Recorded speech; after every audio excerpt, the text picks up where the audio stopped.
श्री नारद बड़े ही तपस्वी और ज्ञानी ऋषि हुए, जिनके ज्ञान और तप की माता पार्वती भी प्रशंसक थी। तभी एक दिन माता पार्वती श्री शिव से नारद मुनि के ज्ञान की तारीफ करने लगी। शिव ने पार्वती जी को बताया कि नारद बड़े ही ज्ञानी हैं, लेकिन किसी भी चीज़ का अहंकार अच्छा नहीं होता। एक बार नारद को इसी घमंड के कारण बंदर बनना पड़ा। ये सुनकर माता पार्वती को बहुत आश्चर्य हुआ। उन्होंने श्री भगवान से पूरा कारण जानना चाहा। तब श्री शिव ने बतलाया, इस संसार में कोई कितना ही बड़ा ज्ञानी हो, लेकिन श्री हरि जो चाहते हैं वो उससे बनना ही पड़ता है। नारद को एक बार अपने इसी तप और बुद्धि का अहंकार हो गया था, इसलिए नारद को सबक सिखाने के लिए श्री विष्णु को एक युक्ति सूझी। हिमालय पर्वत में एक बहुत बड़ी पवित्र गुफा थी। उस गुफा के निकट ही गंगा जी बहती थी। वह परम पवित्र गुफा नारद जी को अत्यंत सुहावनी लगी। वहाँ पर पर्वत, नदी, हरि और वन को देखकर उनके हृदय में श्री हरि विष्णु की भक्ति अत्यंत बलवती हो उठी और वे वहीं बैठकर तपस्या में लीन हो गए। नारद मुनि की इस तपस्या से देवराज इंद्र भयभीत हो गए कि कहीं देवर्षि नारद अपने तप के बल से उनका स्वर्ग नहीं छीन ले।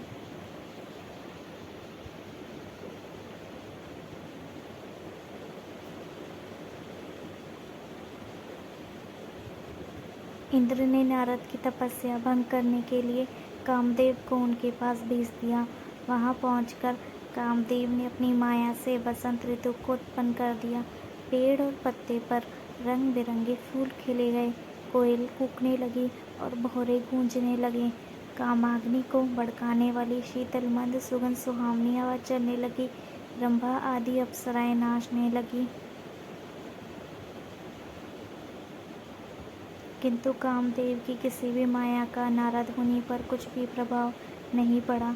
तब कामदेव को डर सताने लगा कि कहीं नारद मुझे शाप ना दे दें, इसलिए उन्होंने श्री नारद से क्षमा मांगी।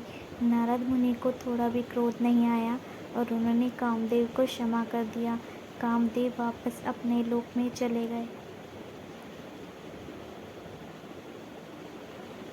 कामदेव के चले जाने पर नारद मुनि के मन में अहंकार हो गया कि मैंने कामदेव को जीत लिया। वहाँ से वे शिव जी के पास चले गए और उन्हें अपने कामदेव को हराने का हाल कह सुनाया। भगवान शिव समझ गए कि नारद को अहंकार हो गया। शंकर जी ने सोचा कि यदि इनके अहंकार की बात विष्णु जी जान गए तो नारद के लिए अच्छा नहीं होगा। इसलिए उन्होंने नारद से कहा कि तुमने जो बात मुझे बताई है उसे श्री हरि को मत बताना।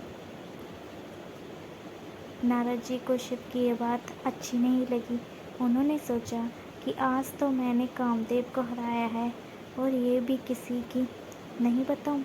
नारद जी शिव सागर पहुंच गए और शिव जी के मना करने के बाद भी सारी कथा उन्हें सुना दी। भगवान विष्णु समझ गए कि आज तो नारद को अहंकार ने घेर लिया है।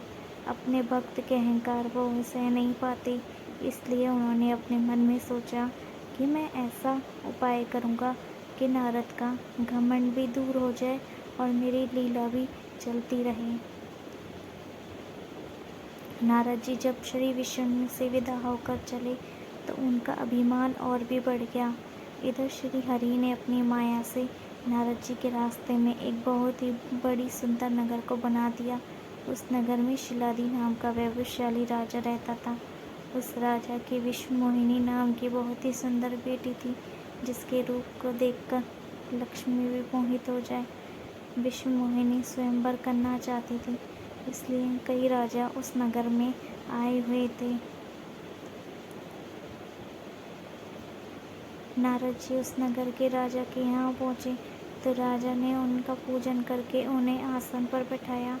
फिर उनसे अपनी कन्या की हस्तरेखा देखकर उसके गुण दोष बताने के लिए कहा। उस कन्या के रूप को देखकर नारद मुनि वैराग्य भूल गए और उसे देखते ही रह गए।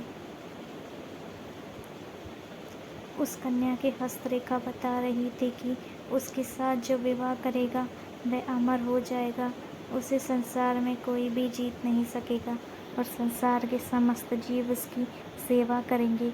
यह बात नारद मुनि ने राजा को नहीं बताई। और राजा को उन्होंने अपनी ओर से बनाकर कुछ और ही अच्छी बातें कह दी। अब नारद जी ने सोचा कि कुछ ऐसा उपाय करना चाहिए कि कन्या मुझसे ही विवाह करे। ऐसा सोचकर नारद जी ने श्री हरि को याद किया और भगवान विष्णु उनके सामने प्रकट हो गए। नारद जी ने उन्हें सारी बात बताई और कहने लगे, हे नाथ, आप मुझे अपना सुंदर रूप दे दो ताकि मैं उस कन्या से विवाह कर सकूं। भगवान हरि ने कहा, हे नारद, हम वही करेंगे जिसमें तुम्हारी भलाई हो। ये सारी विष्णु जी की ही माया थी। विष्णु जी ने अपनी माया से नारद जी को बंदर का रूप दे दिया। नारद जी को यह बात समझ में नहीं आई। वो समझे कि मैं बहुत सुंदर लग रहा हूँ।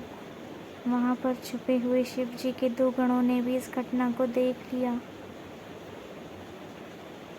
ऋषिराज नारद तत्काल विश्व मोहिनी के स्वयंवर में पहुँच गए और साथ ही शिव जी के वे दोनों गण भी ब्राह्मण का रूप बना कर वहाँ पहुँच गए। वे दोनों गण नारद जी को सुनाकर कहने लगे कि भगवान ने इन्हें इतना सुंदर रूप दिया है कि राजकुमारी सिर्फ इन्हीं पर ही रिझेगी। उनकी बातों से नारद जी मन ही मन बहुत खुश हुए। स्वयं भगवान विष्णु भी उस स्वयंवर में एक राजा का रूप धारण कर आ गए। विश्व मोहिनी ने कुरूप नारद की तरफ देखा भी नहीं और राजा रूपी विष्णु के गले में वरमाला डाल दी। मोह के कारण नारद मुनि की बुद्धि नष्ट हो गई थी। राजकुमारी द्वारा अन्य राजा को वरमाला डालते देख वे परेशान हो उठे। उसी समय शिव जी के गणों ने ताना कसते हुए नारद जी से कहा, जरा दर्पण में अपना मुंह तो देखिए।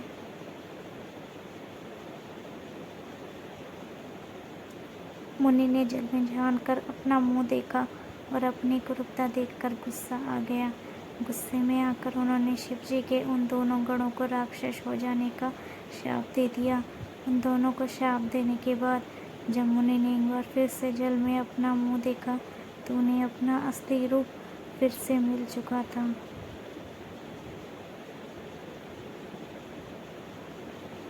नारद जी को अपना असली रूप वापस मिल गया था, लेकिन भगवान विष्णु पर उन्हें बहुत गुस्सा आ रहा था क्योंकि विष्णु के कारण ही उनकी बहुत ही हंसी हुई थी।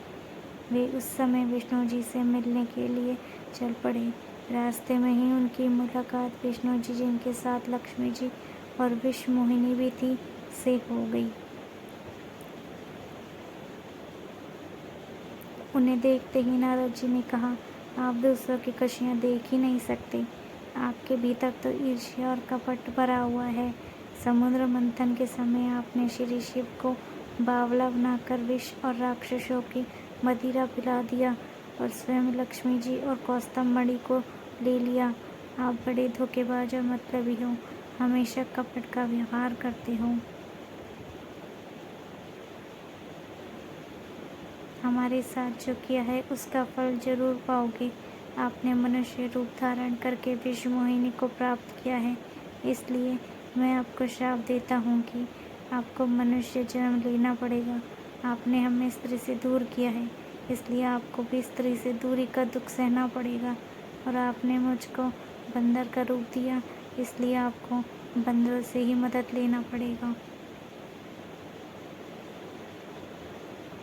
नारद के श्राप को श्री विष्णु ने पूरी तरह से स्वीकार कर लिया और उन पर से अपनी माया को हटा लिया।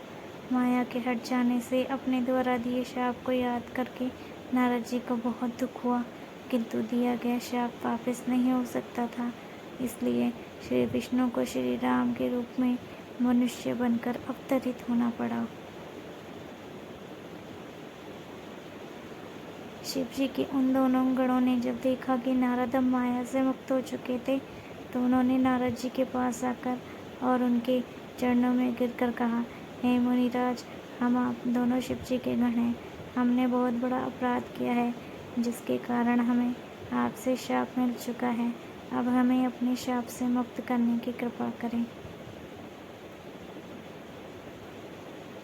नारद जी बोले, मेरा शाप झूठा नहीं हो सकता, इसलिए तुम दोनों रावण और कुंभकर्ण के रूप में महान ऐश्वर्यशाली बलवान तथा तेजवान राक्षस बनोगे और अपने भुजाओं के बल से पूरे विश्व पर विजय प्राप्त करोगे। उसी समय भगवान विष्णु राम के रूप में मनुष्य शरीर धारण करेंगे। युद्ध में तुम दोनों उनके हाथों से मारे जाओगे और तुम्हारी मुक्ति हो जाएगी।